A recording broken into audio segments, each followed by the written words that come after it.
அன்பை பாடும். என் நாவும் நாமம் போற்றும். என் இதயம் உம்மில் மகிழும். எனக்கென்றும் நீர் போதும். இயேசு கிறிஸ்துவின் இனிய நாமத்தினாலே உங்களை வாழ்த்துகிறேன். என்றென்றைக்கும் ஜீவித்திருக்கிறவராய் இருக்கிற நம் ஆண்டவராகிய இயேசு கிறிஸ்துவின் கிருபை ஒவ்வொருவரோடும் கூட இருப்பதாக. வெளிப்படுத்தின விசேஷம் 3வது அதிகாரம் 21வது வசனம். நான் ஜெயங்கொண்டு என் பிதாவினுடைய சிங்காசனத்திலே அவரோட கூட உட்கார்ந்தது போல ஜெயங்கொள்ளுகிறவனவனோ அவனும் என்னுடைய சிங்காசனத்தில் என்னோட கூட உட்காரும்படி அருள் செய்வேன். கர்த்தருக்கு மகிமை உண்டாவதாக. நான் ஜெயம் கொண்டு என்று கர்த்தர் சொல்லுகிறார். நாம் ஆராதிக்கிற தேவன், நம் ஆண்டவராகிய இயேசு கிறிஸ்து ஜெயித்தவர், எல்லாவற்றையும் ஜெயித்தவர், ஜெயம் கொண்டவர். ஒரு தோல்வியை கூட பார்க்காத ஒரே ஒருவர் உண்டென்றால் நம் ஆண்டவராகிய இயேசு கிறிஸ்து தான். கொலோசியர் 2வது அதிகாரம் 15வது வசனத்திலே சொல்லப்பட்டிருக்கிறது, துரைத்தனங்களையும் அதிகாரங்களையும் உரிந்து கொண்டு வெளியரங்கமான கோலமாக்கி அவைகளின் மேல் சிலுவையிலே வெட்டி சிறந்தார். அவருடைய ஓட்டம் ஆரம்பம் முதல் முடிவு மட்டும் அவர் எல்லாவற்றையும் ஜெயித்தார். அவர் தேவன். தேவனாகிய கர்த்தர் நமக்காக, நம்முடைய வாழ்க்கையிலே நாம் ஜெயிக்க வேண்டும் என்பதற்காக அந்த மாதிரியை காண்பிக்க, அந்த அடிச்சுவடை வைத்து செல்ல 2000 ஆண்டுகளுக்கு முன்பதாக பிதாவுக்கு சமமாயிருப்பதை கொள்ளையாடின பொருளாய் எண்ணாமல் தம்மை தாமே வெறுமையாக்கி அடிமையின் ரூபம் எடுத்து இந்த பூமியிலே வந்தார். மனுஷகுமாரனாய் வளர்ந்தார். இந்த பூமியிலே பிறந்த மனிதர்களில் தோல்வியை காணாத ஒருவரும் கிடையாது, ஒருவரை தவிர. அவர்தான் என் ஆண்டவராகிய இயேசு கிறிஸ்து. அவர் எல்லாவற்றையும் ஜெயித்தார். மத்தேயு 4வது அதிகாரம் 1 முதல் 11 வசனங்களில் பார்க்கும்போது அவர் பிசாசை ஜெயித்தார். அவன் கொண்டு வந்த எல்லா சோதனைகளையும் ஜெயித்தார்.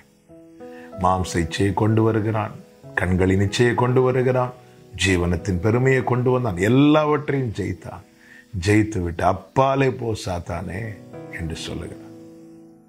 அதுபோல கெத்சமனே தோட்டத்துக்கு போகும் முன்னமே சீஷர்களிடத்திலே சொல்லுகிறார், உலகத்தின் அதிபதி வருகிறான், அவனுக்கு என்னிடத்தில் ஒன்றுமே இல்லை.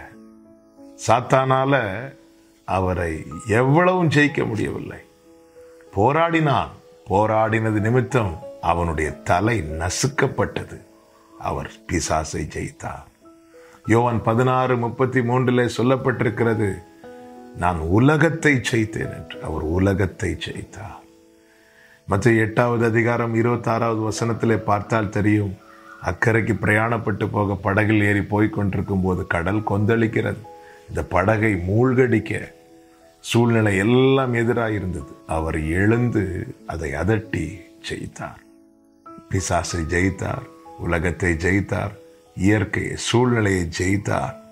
மத்தேயு 22வது அதிகாரம் 46வது வசனம், லூக்கா 20வது அதிகாரம் 40 வசனங்களிலே நீங்க பார்த்தீங்கன்னா தெரியும், சதுசேயர் பரிசேயர் மாறி மாறி அவரிடத்துல பேச்சு கொடுக்கிறாங்க. அவர் எப்படியாவது பேச்சிலே அகப்படுத்தும்படிக்கு எல்லார் வாயும் அவர் அடைத்தார்.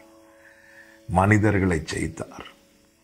வெளிப்படுத்தல் 1:18 ஆண்டவராகிய இயேசு கிறிஸ்து பத்மோ தீவில் இருந்த யோவானிடத்திலே சொல்லுகிறார், மரணத்தின் திறவுகோலையும் பாதாளத்தின் திறவுகோலையும் உடையவராய் இருக்கிறேன் என்று. மரணத்தையும் பாதாளத்தையும் ஜெயித்தார். ஒரு மனிதன் எதிலெல்லாம் தோற்கிறானோ, எதிலெல்லாம் கண்டிப்பா ஒரு மனிதன் தோற்கிறானோ அதிலெல்லாம் அவர் கண்டிப்பா ஜெயிச்சிட்டார். அவரை தான் நாம் தெய்வமாய் கொண்டிருக்கிறோம்.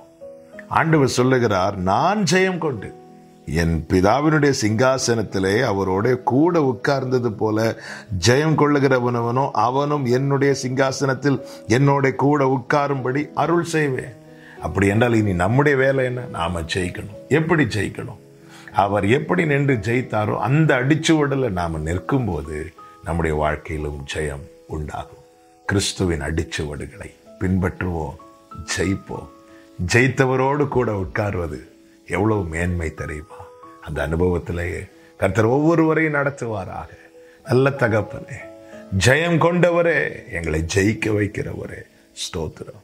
நீர் காண்பித்த அடிச்சுவடுகளை பின்பற்றி நாங்கள் எங்கள் வாழ்க்கையில் எல்லாவற்றையும் ஜெயிக்க எங்களுக்கு கிருபை தருவீராக.